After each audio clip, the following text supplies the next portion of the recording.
sesungguhnya aku meliputi segala manusia. Betul nggak? Seluruh manusia diliputi oleh ini. Oke?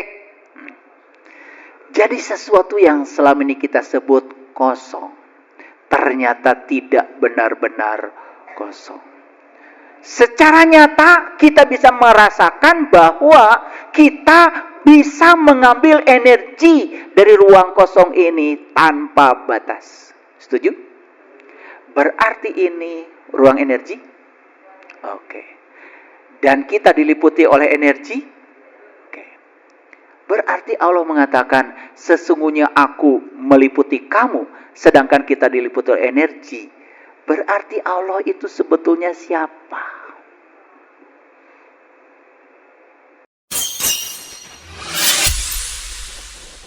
Sesungguhnya awal agama itu adalah makrifatullah, mengenal Allah.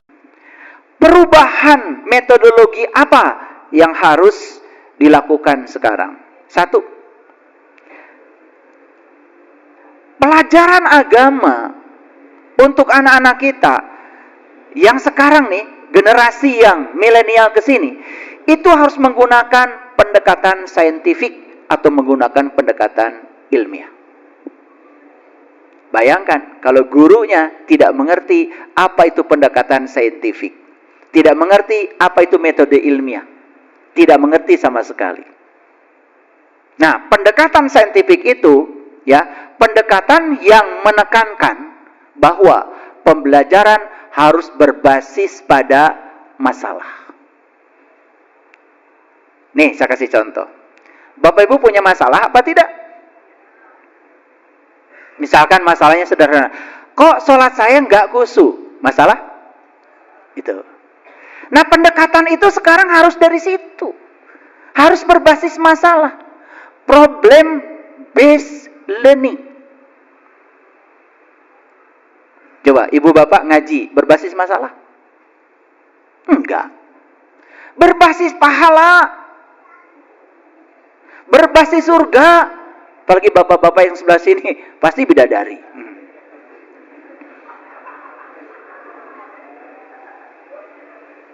Bukan berbasis masalah. Coba sekarang, mulai dari masalah ya, saya kasih contoh.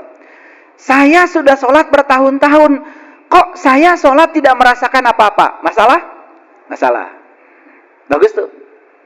Setidak-tidaknya kan mencari literatur. Oh, Nabi Muhammad itu diperintahkan sholat tepat setelah beliau Isra Mi'raj. Kan timbul pertanyaan, apa sih Isra Mi'raj? Dan kenapa justru diperintahkannya itu setelah Isra Mi'raj? Sholat itu apa sih? Oh, ternyata sholat itu mengingat Allah. Bagaimana syaratnya supaya ingat sama Allah? Kan timbul pertanyaan banyak. Karena berbasis masalah, maka proses pembelajaran jadi mencari solusi untuk masalah. Keren gak kalau gitu? Coba yang berbasis pahala. Yang penting rokaatnya banyak. Betul gak?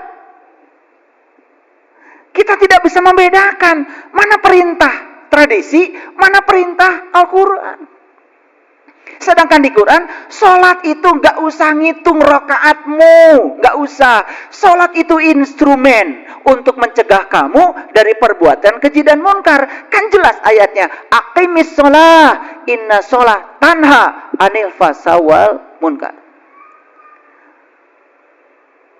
Kalau gitu, ada masalah nggak pada diri kita saat ini? Ada. Apa? Kok saya sudah sholat, tapi masih melakukan yang keji dan munkar? Masih menghujat orang, masih merendahkan orang, masih mengeluarkan kata-kata yang menjijikan kepada orang, dikiranya kata itu buat orang. Saya kasih tahu ibu bapak, orang yang suka menghujat orang lain dan menyalahkan orang lain, dia tidak punya masalah dengan orang itu, dia punya masalah dengan dirinya sendiri. Jujur sekarang, pendekatan Bapak Ibu ngaji berbasis masalah? Harusnya berbasis masalah. Contoh, saya sudah puasa dari kecil, bukan? Lebaran tiap tahun pasti ya. Ada nggak? Kok saya dari lebaran ke lebaran begini-begini aja ya, gitu. Kok saya tidak berubah? Saya tidak tambah damai, saya tidak tambah ikhlas, saya tidak tambah sabar. Masalah bukan, Ibu? Pasti akan mencari jalan. Saum itu apa sih? Kenapa saum jadi puasa? Dari mana sih puasa itu? Telusuri. Saya belajarnya begitu. Oh, puasa itu dari kata upafasa. Upa itu adalah ikhtiar, upaya. Fasa itu adalah kesadaran yang tinggi. Upafasa artinya berusaha selalu supaya berada di kesadaran yang tinggi. Itulah upafasa, jadi puasa. Apakah sama puasa dengan saum? Terus cari. Nanti ibu bapak ketemu solusi. Keren gak? Suka Idul Fitri? Suka. Apa Idul Fitri? Kata Quran ya, bukan kata ibu bapak. Kan di Quran dikatakan, Allahumma Rabbana anzil alaina ma'idatan minas sama'i takunu lana id. Ya Allah, turunkanlah hidangan dari langitmu, yang turunnya hidangan itu merupakan hari raya bagiku. Jadi Idul Fitri itu saat turunnya hidangan dari langit. Sekarang ibu bapak ketika Idul Fitri ngurusi hidangan dari langit atau hidangan dari bumi? Sagala dijieun. Betul nggak? Nepi ka nyeri beteng dahar.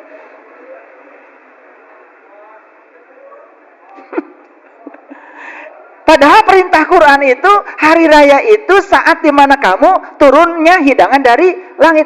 Timbul pertanyaan tuh, langit itu apa? Hidangannya seperti apa? Ingin dong saya mencicipi hidangan itu. Ingin. Coba. Kalau berbasis masalah, itu namanya metode ilmiah. Sehingga kita akan mencari solusi terhadap masalah kita. Satu persatu masalah kita diselesaikan, kita akan mengalami pencerahan. Sehingga ritual yang kita lakukan itu semuanya menjadi lengkap. Iman dengan ilmu pengetahuan ketemu konvergensinya. Keren. Keren gak Pak? Keren. Anak saya kok susah cari kerja. Masalah bukan? Masalah. Gimana solusinya? Cari tuh sama orang pinter. Yang tidak bekerja lagi. Saya kadang-kadang suka bingung ya lihat orang. Ingin kaya datang sama orang yang pinter padahal miskin gitu. Harusnya kan datangnya sama orang kaya, betul nggak? Atau lihat rumahnya udah kayak gitu, bukan merendahkan ya. Ya udah jangan dilanjutkan. Nanti pasti ujungnya penggandaan uang. Nggak jelas. Ujung-ujungnya tipu-tipu Bapak Ibu. Nih saya kasih tahu. Ibu Bapak masih ada nggak yang anak-anaknya susah cari kerja sampai sekarang? Masih ada? Nih yang ada. Nggak apa-apa, saya kasih tahu. Bukan disuruh baca surat ini, surat itu sekian kali tiap malam Jumat. Bukan. Ibu bapak telusuri. Waktu itu anak kecil, berapa kali ibu bapak mengatakan pada anak, "Nak, cari kerja itu sekarang susah." Berapa kali? Nah, cari uang itu susah. Nah, cari uang itu harus kerja keras. Berapa kali kata-kata itu masuk ke anak kita? Awalnya cuma di pikiran sadar. Karena saking seringnya berkata-kata, jebol masuk ke subconscious mind. Namanya alam bawah sadar. Jadi memori. Setelah jadi memori, jadi program. Makanya anak ini ngelamar ke sana ke sini susah. Karena programnya juga susah. Bikinan siapa? Nah ini ya, kalian itu suka aneh ya. Anak disuruh uangnya banyak, betul nggak? Tetapi lupa bahwa sebetulnya pernah dimasukkan kepada otak anak. Kalau cari uang itu susah. Saya cuma ingin menyadarkan Bapak Ibu. Sok sadar atuh. Betul nggak? Iya. Mau didoakan pakai doa apapun sama Bapak Ibu, nggak dirubah cara berpikirnya. Karena miskin itu sekarang sudah ditemukan rumusnya. Miskin berasal dari perasaan miskin. Nih, saya kasih tahu. Saya ngajar mata kuliah kewirausahaan di universitas. Saya ajak mahasiswa saya ke PVJ. Silakan berbaur. Saya nunggu aja di warung kopi. Masuklah ke toko sepatu Adidas, ke kaos-kaos yang branded, masuk. Semuanya masuk. Setelah itu saya panggil. Gimana? Kamu tadi masuk ke toko apa? Adidas, Pak. Gimana perasaan kamu lihat sepatu yang bagus-bagus? Wah, uang dari mana, Pak? Tuh. Ketika dia bilang, wah, uang dari mana? Dia tidak punya kesempatan untuk pakai sepatu itu. Tapi kalau dia bilang, yes, Pak, saya lihat sepatu yang bagus, keren, cocok dengan anatomi tubuh saya. Kayaknya saya kalau pakai sepatu itu keren, Pak. Saya pasti balik lagi. Pasti balik lagi dan bisa beli sepatu itu. Tapi yang perasaannya tidak pantas. Perasaannya, saya tidak mungkin beli sepatu itu. Tambah lagi, untuk makan aja tidak punya uang. Karena dia sedang mengukur Allah dengan saldonya dia saat ini. Coba yang kayak gini-gini Bapak Ibu pernah disadari? Tidak. Makanya saya kuliahkan. Pelan-pelan kuliah kesadaran ini. Saya kuliahkan. Saya yakin Bapak Ibu, kalau kita mengerti mekanisme alam semesta untuk membuat kita hidup menakjubkan, semua hidup kita pasti menakjubkan. Saya sudah buktikan. Menakjubkan Bapak Ibu, hidup itu. Menakjubkan. Jadi, pendekatannya sekarang harus menggunakan pendekatan saintifik, pendekatan ilmiah. Pendekatan ilmiah itu kuncinya adalah harus berbasis pada masalah. Yang kedua, pendekatan untuk mengajarkan anak-anak di era sekarang ini harus terbebas dari dogma dan doktrin. Pokoknya lakukan saja, jangan banyak tanya. Itu dogma, itu gak laku lagi Bapak Ibu. Anak-anak kita mungkin munafik aja, di depan kita seperti baik, pada di belakang tidak melakukannya. Di depan Bapak Ibu sholat, di belakang tidak sholat. Kenapa? Mereka juga tidak merasakan antara sholat dengan tidak sholat perbedaannya apa. Bahkan mungkin dia lihat teman-teman yang sholat pun kelakuannya tidak menunjukkan keteladanan apa-apa. Apalagi dikepung dengan berita-berita yang begitu gencarnya. Ternyata orang-orang yang bergelut di bidang yang disebut dengan agama pun ternyata perilakunya tidak bisa menjamin. Apakah bisa dibendung mereka dari semua informasi ini? Enggak bisa, Bapak Ibu.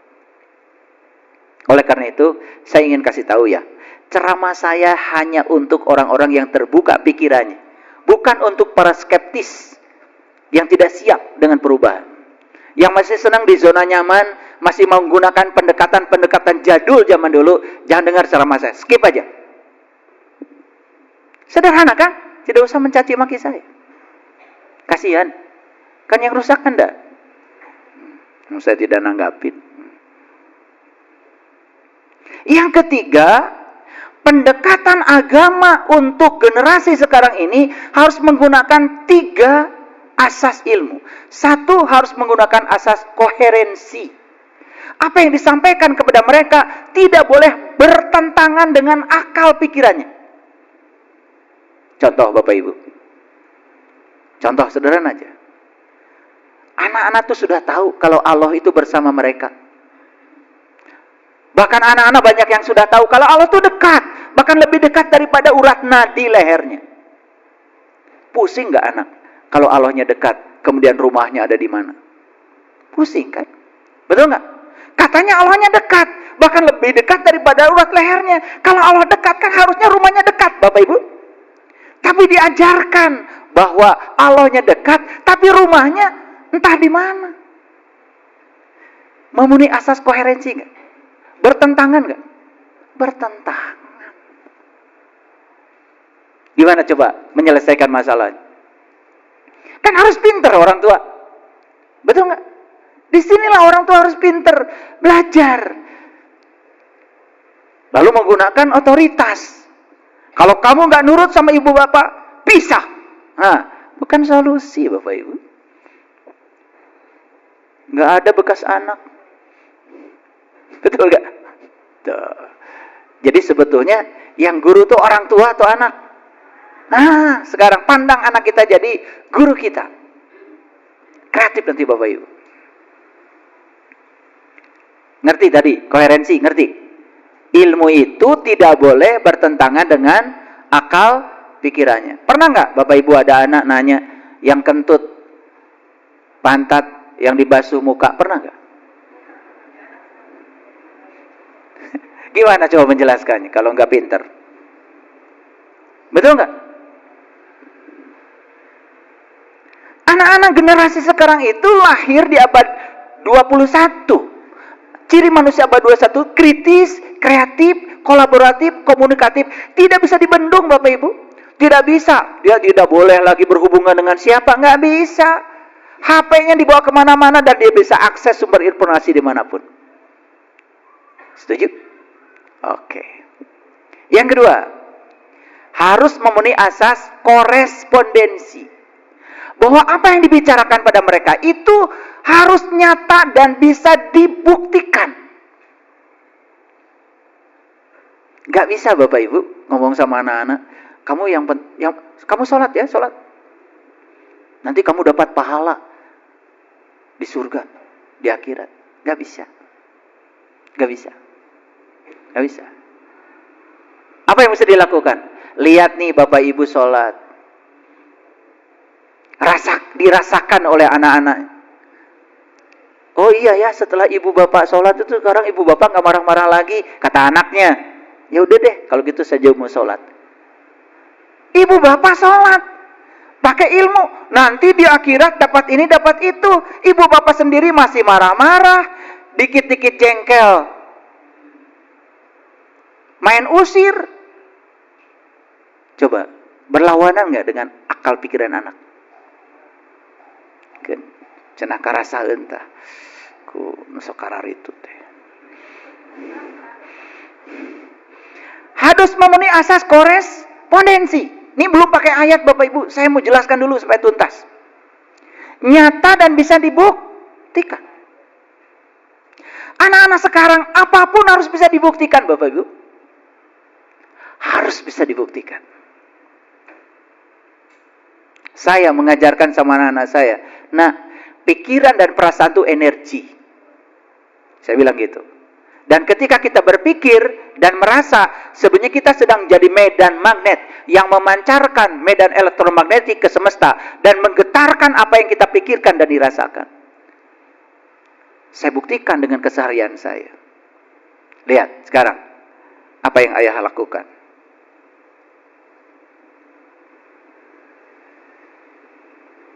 Saya ingin bangun rumah, pikirkan, rasakan. Saya ingin bangun kos-kosan, pikirkan, rasakan. Saya ingin punya mobil, pikirkan, rasakan. Semua nyata. Akhirnya mereka, oh iya ya, yang diajarkan ayah itu betul. Karena kita bukan mengajarkan sesuatu yang halusinasi. Mengajarkan sesuatu yang nyata. Saya ajarkan, pikirkan, rasakan. Pikirkan, rasakan. Dan rasakan seolah-olah yang kau pikirkan itu sudah terjadi. Dan anak-anak saya meniru. Oh iya betul ya. Dahsyat ya hidup. Gitu kan? Karena ada bukti. Itu namanya asas korespondensi. Tidak bisa anak-anak diajarkan. Pokoknya kamu lakukan. Lakukan ini, lakukan ini. Nanti kamu dapat ini, dapat itu. Nanti. Nggak bisa. Nih. Jadi ramalan Rasulullah bisa terjadi. Islam cuma tinggal namanya. Al-Quran cuma tinggal tulisannya. Bahkan ada yang menantang sama saya. Menantang untuk bertanding baca Quran. Maksudnya baca bahasa Arabnya. Mau kasih hadiah 1 miliar katanya. Buat apa saya menerima tantangan itu? Di zaman Nabi Muhammad juga nggak ada orang baca Quran. Betul nggak? Lah Quran lagi can aya. Masa saya ikut-ikut gila? Udah, abaikan aja. Pada 1 miliar ibu bapak. Saya lahir di keluarga yang dari kecil tuh belajar Quran. Saya hidup itu di masjid. Ya, di masjid. Saya hidup di kampung. Di kampung saya itu speakernya nggak berhenti tuh baca Quran. Sampai sekarang.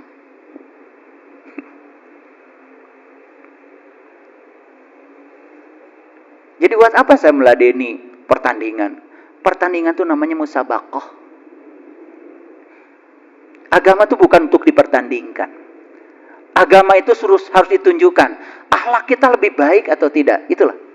Makanya Nabi Muhammad diutus ke semesta ini untuk menyempurnakan akhlak. Yang ketiga, Bapak Ibu. Yang ketiga, ilmu yang diajarkan kepada anak-anak itu, ya, kepada generasi sekarang ini, harus memenuhi asas pragmatis. Ilmu itu harus memiliki nilai manfaat.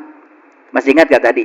Ketika anak diajarkan puasa, dan diajarkan puasa itu untuk kesehatan, mau tuh anak puasa.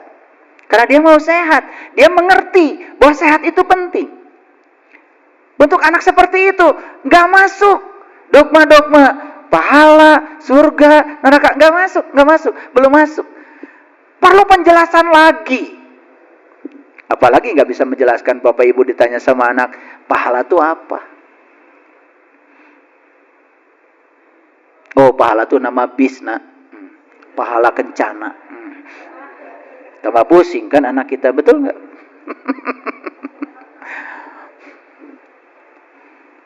Nah, yang berikutnya, apapun yang diajarkan pada generasi sekarang, ini generasi ya, abad 19 ke sini, itu harus universal. Kebenaran ini harus bisa diterima oleh siapapun, apapun keyakinannya.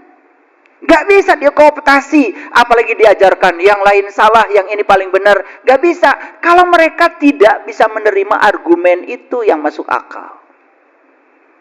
Contoh Bapak Ibu, ajarkan pada anak-anak, inti sari agama adalah kasih sayang. Universal? Universal. Kasih sayang itu diakui gak oleh semua keyakinan? Diakui. Oleh karena itu kalau kamu ingin disebut agamamu paling bagus, yang munculkan kasih sayang. Bukan mengklaim, memaksakan kehendak pada orang lain. Kalau keyakinan saya paling bagus. Tapi tunjukkan nilai-nilai universalnya. Kamu lebih berbudi, lebih ramah, lebih kasih sayang, bisa menghargai dan menghormati perbedaan. Saya yakin orang akan bersimpati kepada kita. Betul nggak Bapak Ibu? Dan yang terakhir dari saya, metodologi untuk pembelajaran agama dalam konteks kekinian sudah tidak boleh lagi menggunakan kekerasan dan paksaan. Saya suka lihat yang lucu-lucu di kehidupan ini. Biasanya menjelang bulan puasa,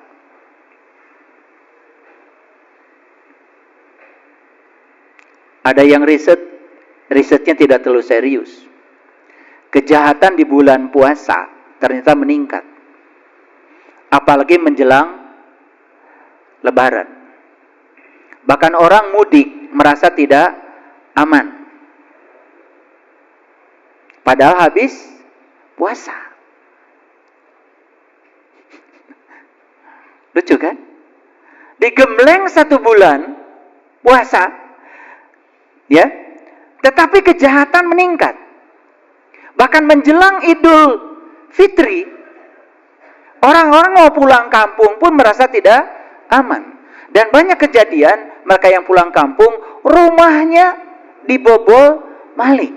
Bayangkan, ini kejadian setelah Idul Fitri. Coba Bapak Ibu pikirkan, masalah bukan? Masalah. Ini di mana sebetulnya masalahnya? Tapi nggak ada yang memikirkannya. Kenapa? Sudah Lailatul Qadar, sudah i'tikaf, sudah hatam Quran 30 juz. Hasilnya subhanallah. Di jalan aja mobil saling serobot. Lihat mata-mata yang nyolot, luar biasa. Itu pengalaman mudik. Padahal di bulan suci, namanya Ramadan. Pernah nggak Bapak Ibu ada kepenasaran dengan saya seperti itu? Ada? Harusnya penasaran. Ya? Nah, oke. Baik Bapak Ibu. Itu baru kuliah ringkas-ringkas yang sederhana ya. Kita bicara fakta-fakta yang terjadi, lalu semoga setelah itu memunculkan satu keinginan. Oh, oke. Jangan-jangan yang selama ini saya pelajari ini bukan perintah Allah. Ini jangan-jangan saya cuma mengikuti perintah seperti kebanyakan orang, masuk dalam level tradisi. Sehingga jangan-jangan saya cuma menjalankan tradisi-tradisi itu, tapi saya tidak menjalankan perintah Allah dengan sesungguhnya. Oke, sekarang saya akan loncat lebih jauh lagi. Bapak Ibu, pakai listrik di rumah? Oke. Berapa watt? Teuing cenah sabaraha. Nu penting mah hurung. Kalau habis keramas, yang penting hair dryer nyala. Yang penting kalau di dapur blender nyala, itu aja. Ya? Oke, nggak apa-apa. Karena kebiasaan kita begitu. Bapak Ibu, listrik ini ditemukan dalam proses yang sangat panjang. Proses yang sangat panjang. Mulai dari zaman Yunani kuno sampai sekarang kita hidup di abad di mana listrik sudah mendominasi segala aspek kehidupan. Ya. Kita sekarang Bapak Ibu sedang menggunakan listrik itu namanya listrik arus bolak-balik. Disebut alternating current. Dulu sebelum Nikola Tesla lahir, semua orang di dunia menggunakan listrik arus arah namanya, direct current.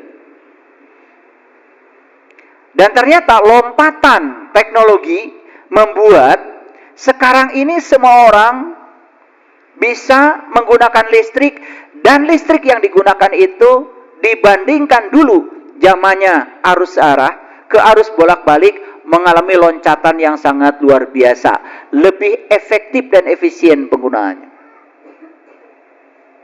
Apa pesan yang mau saya sampaikan?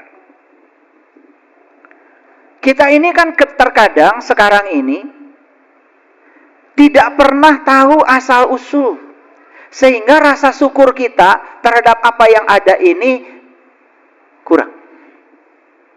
Betul nggak? Pernah nggak Bapak Ibu berpikir bagaimana ya listrik itu ditemukan? Siapa-siapa saja orang yang merintis listrik itu sampai kita bisa menikmati semua energi listrik dalam segala aspek kehidupan? Pernah nggak? Tidak. Padahal Allah mengatakan di dalam hadis qudsi, firman beliau begini, kuntu kanzan mahfian wa ahbabtu an u'rifa fa khalaqtu khalqat. Sesungguhnya aku adalah suatu perbendaharaan yang tersembunyi.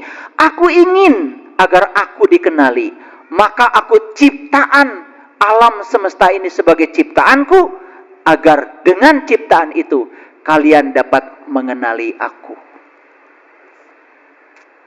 Jadi ternyata alam semesta ini adalah jalan untuk mengenali aku.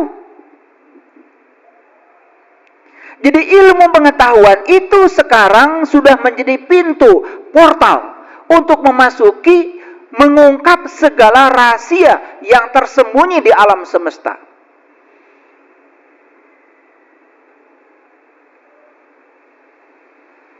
Sehingga dengan demikian, pada titik tertentu akan terjadi pertemuan antara spiritual dengan ilmu pengetahuan. Contoh sederhana Bapak Ibu. Lihat saya semuanya. Banyak gak orang sekarang yang praktek healing dengan menggunakan energi? Banyak kan? Sekarang sedang naik daun tuh praktek healing yang semacam itu. Tapi kita tidak mengerti, ini lompatan ini dari mana asalnya. Nah, bayangkan ya, kita ini beragama masih ribut soal batal wudu, batal puasa, batal sholat, dan dari tahun ke tahun pelajaran agama itu-itu saja. Sementara para fisikawan sekarang sedang fokus untuk memburu yang namanya God particles. Partikel Tuhan. Yang kemudian disebut Higgs boson. Penemunya adalah, pencetus utamanya adalah Peter Higgs. Peter Higgs ini adalah pencetus tentang adanya suatu partikel di alam semesta yang sangat halus. Dan itu adalah lebih kecil dari partikel-partikel subatomik yang kemudian oleh media dipopulerkan sebagai God particles. Orang pemikirannya sudah sampai di situ. Dan pemikiran ini akan merevolusi keyakinan. Kenapa begitu? Bapak Ibu lihat saya semua. Bapak Ibu sekarang bernafas.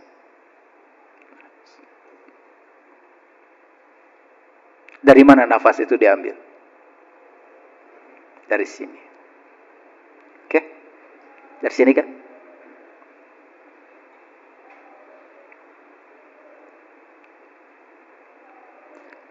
Ketika Bapak Ibu bernafas, berarti Bapak Ibu mengambil energi. Setuju? Setuju ya? Oke. Dan itu energi yang paling besar yang disediakan semesta buat kita. Orang boleh tidak makan 3 hari masih hidup. Orang boleh tidak minum 3 hari dan masih hidup. Tapi orang tidak mungkin tidak mengambil nafas dari ruang kosong ini 5 menit. Setuju? Kalau begitu, mana energi yang lebih besar? Dari makanan, dari minuman, atau dari ruang kosong ini? Oke. Sadar nggak? Sadar ya? Baru sekarang sadarnya. Berarti setuju nggak dengan saya? Kalau ruang kosong ini adalah ruang energi. Orang fisika menyebut ruang kosong ini adalah quantum field. Medan kuantum. Fluktuasi dari energi halus yang disebut dengan energi universal. Sekarang kita pakai ayat. Pernah nggak Allah bilang di Quran, sesungguhnya aku meliputi seluruh ciptaanku. Aku meliputi seluruh makhluk dan aku meliputi seluruh semesta raya. Jadi, kita ini sekarang diliputi oleh Allah. Kata siapa? Kata Allah. Faktanya, yang meliputi kita apa? Ya, buktikan. Saya diliputi ini kan? Bapak Ibu diliputi juga kan? Diliputi ini kan? Ya? Ulangi. Sesungguhnya aku meliputi segala manusia. Betul nggak? Seluruh manusia diliputi oleh ini. Oke? Jadi sesuatu yang selama ini kita sebut kosong, ternyata tidak benar-benar kosong. Secara nyata kita bisa merasakan bahwa kita bisa mengambil energi dari ruang kosong ini tanpa batas. Setuju? Berarti ini ruang energi? Oke. Dan kita diliputi oleh energi? Oke. Berarti Allah mengatakan, sesungguhnya aku meliputi kamu, sedangkan kita diliputi oleh energi. Berarti Allah itu sebetulnya siapa?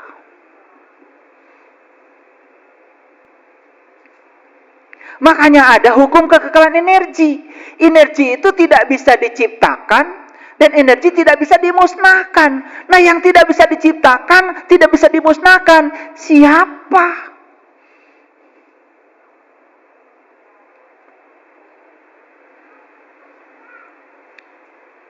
Kalau tidak bisa diciptakan, tidak bisa dimusnahkan, berarti dia kekal abadi. Sedangkan diri sejati kita yang bernama jiwa, kan di dalam jiwa, jiwa itu adalah bagian kecil dari ruh yang Allah tiupkan ke dalam diri kita. Kalau ini adalah energi tanpa batas, yang namanya energi universal, berarti yang namanya ruhku adalah bagian dari energi universal itu. Dan itu ditiupkan ke dalam diri kita. Berarti yang ditiupkan kepada kita itu energi. Sedangkan energi itu tidak bisa diciptakan, tidak bisa dimusnahkan. Berarti energi kekal abadi. Berarti jiwa kita kekal abadi. Oke. Kalau jiwa kita kekal abadi, kenapa ada kematian? Lalu kematian itu apa sesungguhnya? Sekarang pahami. Ternyata yang namanya jiwa itu energi. Jiwa itu adalah energi, frekuensi, vibrasi. Jadi sekarang yang namanya jiwa yang sedang menghidupi kita saat ini adalah energi yang memiliki frekuensi tertentu yang sedang hadir di sini. Pada suatu saat. Energi ini tahu kalau tubuh kita tidak layak pakai lagi. Tidak resonan lagi secara fisik dengan energi itu. Maka energi itu akan memilih keluar dari sini. Itu yang disebut dengan proses transisi energi. Pertanyaannya, ketika keluar dari sini, energi itu masih ada? Jadi yang namanya mati itu sebetulnya cuma transisi energi, memasuki dimensi yang baru. Dia bergetar, bervibrasi di dimensi baru itu untuk melanjutkan proses perjalanan selanjutnya, untuk menemukan tubuh material agar dia beresonansi lagi. Itu yang disebut dengan kehidupan demi kehidupan yang selanjutnya. Lalu kenapa sekarang manusia menjadi takut dengan kematian? Selama ini kita menganggap yang namanya Tuhan, Allah, apapun namanya, itu adalah suatu entitas eksternal yang di luar diri kita, yang bisa diperintah oleh kita sesuka kita. Padahal dia adalah energi yang meresap pada seluruh ciptaannya tanpa batas. Bayangkan ya, ilmuwan-ilmuwan di zaman dulu sudah bicara ini. Sudah bicara ini. Apalagi sekarang, teknologi sudah begitu luar biasa membuktikan semuanya. Sesuatu yang dulu disebut mistis, bahkan sekarang sudah dibuktikan kebenarannya. Sesuatu yang dulu disebut metafisik, bahkan sekarang jadi fisik. Contoh, tidak ada orang yang bisa membayangkan dulu zaman telepon masih pakai kabel, bahwa kita bisa menelepon tanpa kabel. Mungkin saat itu orang berpikir menelepon tanpa kabel itu adalah mistis, tahayul, itu hanya halusinasi pikiran. Tetapi kemudian ketika rahasia semesta terungkap oleh orang-orang yang tekun mengungkap itu dan dipakai oleh Allah untuk mengungkap rahasianya, apa yang terjadi? Ditemukanlah teknologi nirkabel, sehingga sekarang tidak usah repot dengan kabel. Kita bisa berkomunikasi dengan semua orang di belahan dunia manapun. Sekarang pertanyaannya Bapak Ibu, apakah Bapak Ibu ketika menerima WA, sebut saja isinya video, sebut saja isinya audio atau lagu, sebut saja isinya adalah tulisan, apakah yang datang ke sini itu adalah gambar? Apakah yang datang ke sini itu adalah suara? Apa yang datang ke sini itu rabu, tuh tulisan? Bayangkan. Di masjid ini semua orang dapat WA isinya tulisan. Kalau tulisan itu bisa disaksikan, betapa pusingnya kita di sini. Betul? Semua itu nyaris tidak kelihatan. Tetapi ternyata nyata dan bisa dibuktikan. Buktinya HP kita bergetar, WA masuk, tulisan masuk, video masuk, audio masuk, lagu masuk, caci maki juga masuk. Betul? Jadi yang datang ke sini apa Bapak Ibu? Energi. Yang disebut dengan gelombang elektromagnetik. Lalu energi yang masuk ke sini itu apa sebetulnya di dalamnya? Di balik energi itu ada yang namanya informasi. Informasi wujudnya video, audio, tulisan. Sehingga Bapak Ibu bisa terima informasi. Oh, ternyata suami saya lagi di kantor. Kan informasi. Tapi yang datang ke sini apa? Energi.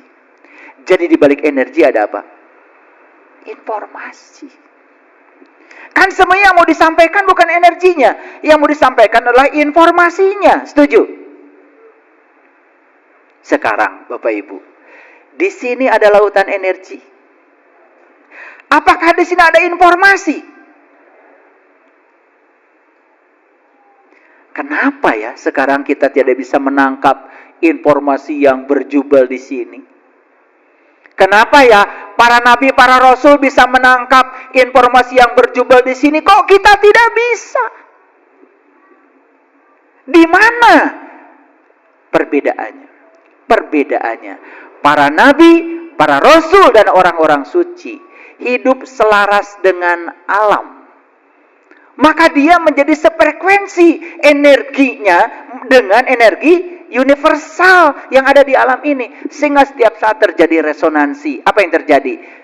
Informasi yang dibalik energi ditangkap oleh intuisinya. Sehingga mereka bisa menyampaikan intuisi itu sebagai firman-firman Tuhan.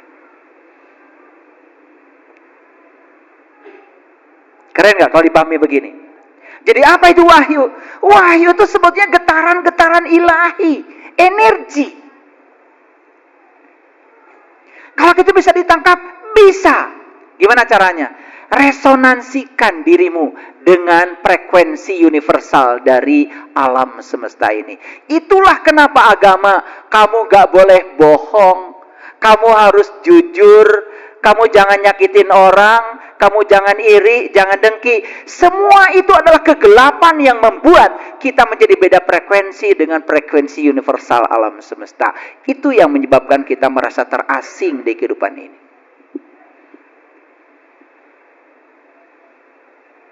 Bapak Ibu, energi yang di sini itu ada energi yang bersifat fisik, bisa ditangkap oleh alat komunikasi ini. Tapi ada energi yang berlimpah yang sekarang masih metafisik. Karena apa? Teknologinya belum sampai ke sana. Tetapi saya jamin suatu saat sekarang sudah masuk pada abad quantum field, medan kuantum. Bahkan energi yang metafisik di sini itu suatu saat bisa ditangkap dengan instrumen yang akan dibuat di masa yang akan datang. Jadi ke depan ini Bapak Ibu, semua hal-hal yang bersifat spiritual, yang dulu dianggap mistis dan tahayul, suatu saat mungkin bisa ditemukan alat ukurnya. Teknologi sedang mengarah ke sana. Sementara pelajaran yang kita sampaikan pada anak-anak masih pelajaran zaman baheula.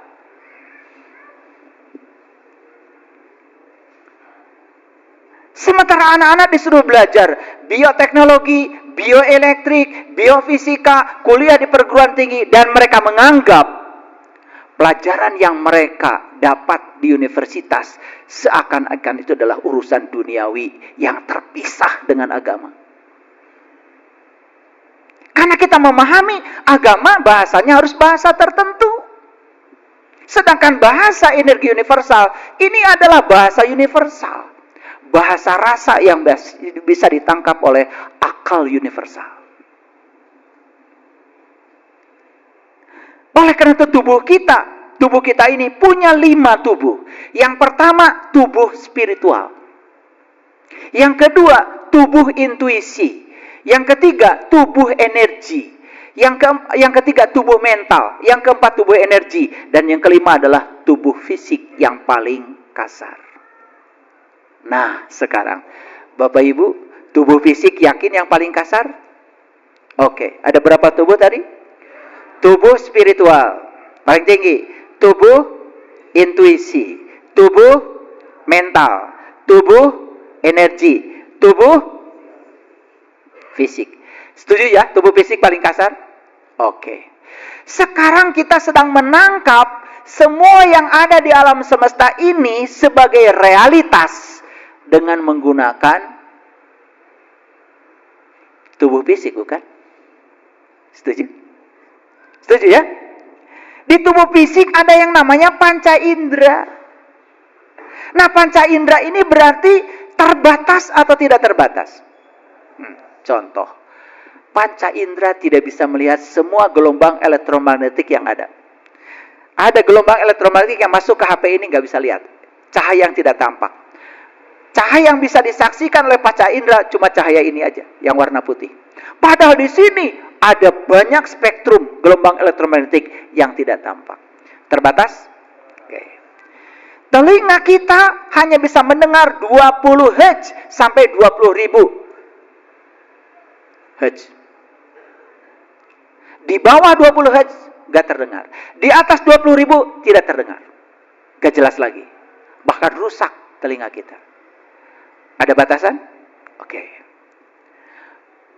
Kesimpulannya, apakah realitas semesta yang Bapak Ibu lihat dengan panca indera adalah realitas yang sebenarnya?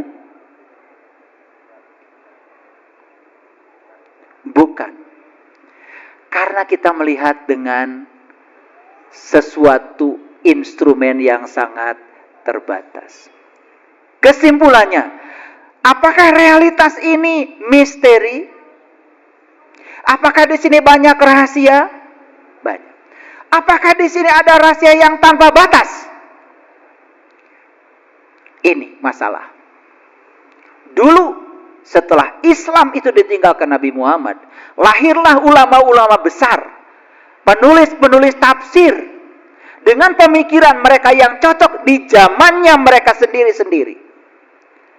Dan setelah mereka, lahirlah orang-orang skeptis yang menganggap seakan-akan ajaran yang paling benar adalah ajaran yang dulu. Dan sekarang tidak boleh lagi ada pemikiran-pemikiran baru tentang ajaran. Berlawanan gak dengan hukum alam? Kenapa sekarang tidak muncul para pemikir Islam lagi? Kenapa? Karena kalau berbeda sedikit langsung dibilang sesat. Berbeda sedikit langsung sesat. Ini yang menghukumi kita. Jadi kita dipenjara. Dipenjara oleh pengetahuan yang sempit. Yang kedua, dipenjara oleh metodologi yang itu-itu saja dari waktu ke waktu yang sudah usang. Pendidikan agama di lembaga-lembaga pendidikan sekarang masih menggunakan pendekatan-pendekatan yang seperti di zaman dulu. Padahal kata Nabi Muhammad, antum a'lamu bi umri dunyakum. Di zamanmu nanti, teknologi sudah berkembang, peradaban sudah berkembang. Kamu hidup saja di zaman di mana kamu hidup. Gak ada HP zaman Rasulullah. Gak ada WA. Gak ada Google. Gak ada YouTube. Sekarang ingin supaya manusia dibatasi begitu? Siapa yang mau membatasinya? Ini saya kasih tahu. Kalau ceramah yang saya sampaikan ini salah, bikin ceramah tandingan untuk meluruskan yang benarnya seperti apa. Biarkan masyarakat yang memilih. Bukan dipaksakan masyarakat tidak boleh dengar ini, harus dengar itu. Itu pendidikan masa lalu.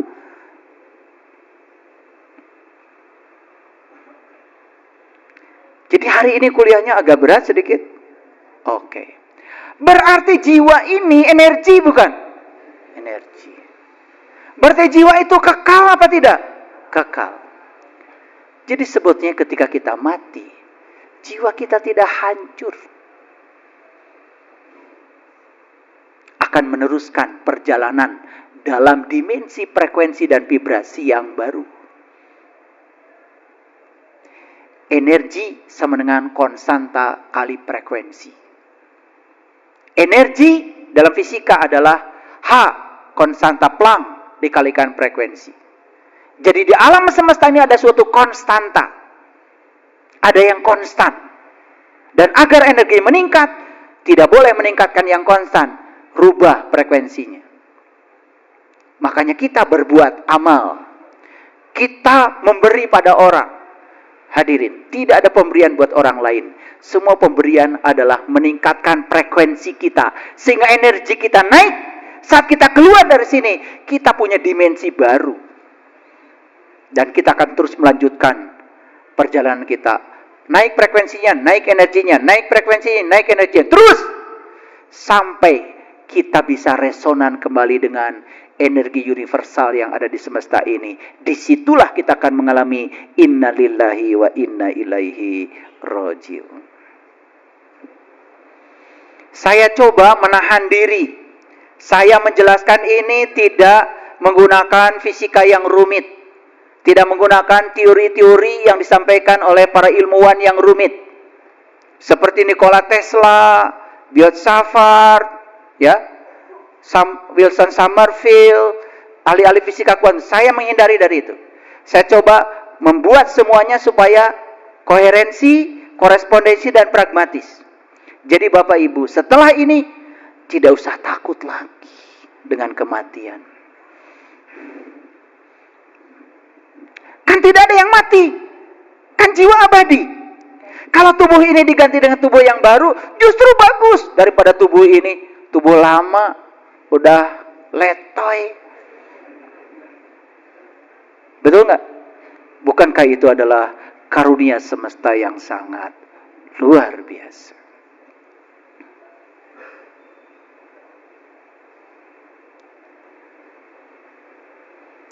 Di kesempatan yang kemarin, saya cerita tentang MRI. Masih ingat? Magnetic Resonance Imaging. Saya bicara CT scan. Ya, computerized tomography scan. Kan semua itu sebetulnya produk-produk dari yang sesuatu yang dulu dianggap metafisik sekarang sudah menjadi fisik. Bahkan yang sekarang dianggap metafisik nanti ke depan akan menjadi fisik. Jangan-jangan nanti ke depan ada alat ukur untuk mengukur rasa marah. Ada alat ukur untuk mengukur rasa jengkel. Nanti ke depan akan ditemukan alat ukur untuk mengukur seberapa dalam iri hatinya. Bisa. Karena kemungkinan masalah-masalah mental nanti yang sekarang metafisik akan menjadi fisik. Temuan-temuan tentang partikel-partikel subatomik sudah mengarahkan ke sana. Bukti. Dulu yang tidak terlihat terbungkus di perut kita dengan MRI semuanya jadi kelihatan jelas. Ada batu di ginjal, dulu nggak bisa kelihatan, sekarang terang benderang batunya. Jadi itu yang disebut dengan quantum tunneling effect. Itu yang disebut dengan efek terobosan kuantum. Kenapa? Karena manusia sadar sekarang bahwa yang disebut dengan materi ternyata gelombang. Yang disebut dengan gelombang ternyata materi. Itu namanya dualisme gelombang partikel. Itulah yang membuat MRI tercipta, CT scan tercipta, dan dokter sekarang bekerja lebih mudah, tidak menggunakan ilmu duga-duga. Betul nggak? Pasti. Kalau dulu duga-duga, sudah dioperasi ginjalnya, ternyata batuna. Betul nggak? Tapi kan tetap dibayar. Betul nggak? Paling juga ya, yang membedahnya bisa beli batu. buat bangunan. Batu nauh. Tapi sekarang nggak bisa. Sudah ada MRI. Nah, itu yang disebut dengan efek terobosan. Jadi, Bapak Ibu, yang menerobos sampai bisa masuk, itu bisa memotret benda-benda yang tertimbun di perut di mana saja. Apa itu? Energi. Dia bukan sebagai materi, sebagai gelombang. Dan ternyata pemikiran-pemikiran klasik sekarang berubah menjadi pemikiran modern. Contoh gini. Saya ingin menerobos tembok ini. Saya harus punya energi yang lebih kuat daripada ikatan-ikatan molekul tembok ini. Saya baru bisa menerobos. Itu fisika dulu, fisika klasik. Ternyata itu gugur. Walaupun energi saya lebih rendah daripada energi ikat tembok ini. Kalau saya bisa berlaku sebagai gelombang, saya bisa menerobos tembok ini.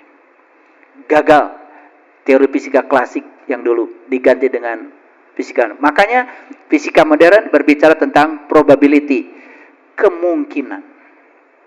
Jadi alam semesta ini begitu banyak kemungkinan, karena isinya alam semesta ini adalah energi universal yang di dalamnya memuat berbagai macam kemungkinan. Jadi pemikiran deterministik seolah-olah itu suatu kebenaran. Hari ini salah. Itu adalah probability. Kebenaran yang berlaku hari ini. Besok-besok belum tentu jadi kebenaran lagi. Itulah pentingnya kita memiliki pemikiran yang terus berkembang. Ya, jadi nggak usah balik lagi ke siwak ya.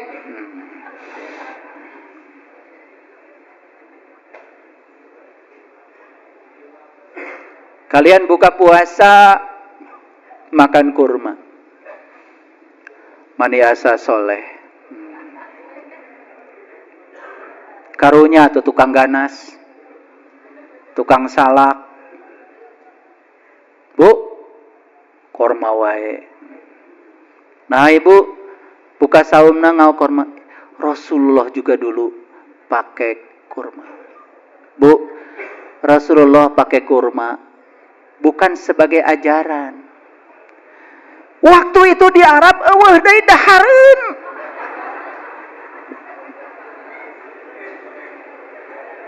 Nu aya ngan korma. Dan nu hirup di ditu ngan tangkal korma. Bade kumaha atuh da teu aya ganas ibu di ditu mah. Ibu-ibunya upami sasi Ramadan teh nya, upami meser korma teh asa tos di surga. Karunya tuh tukang ganas, tukang alpukat, tukang cau. Neng cau, teh pahalana Pak. Korma neng, insyaallah, masya Allah. Itu karena kebodohan kita sendiri. Mana tradisi, mana ajaran, kita tidak mengerti. Rasulullah hidup di tradisi beliau, ya pasti dong tidak mungkin melepaskan diri dari tradisi itu. Betul nggak? Ini saya kasih tahu. Mohon maaf. Di Arab, perempuan Arab, itu suaminya berpoligami nggak masalah, karena sudah tradisi. Di urang mah tuh kan nggak gantawang, karena tidak ada tradisi. Betul nggak? Jadi sebetulnya karena tradisi aja, kebiasaan. Di sana udah biasa, di sini belum biasa.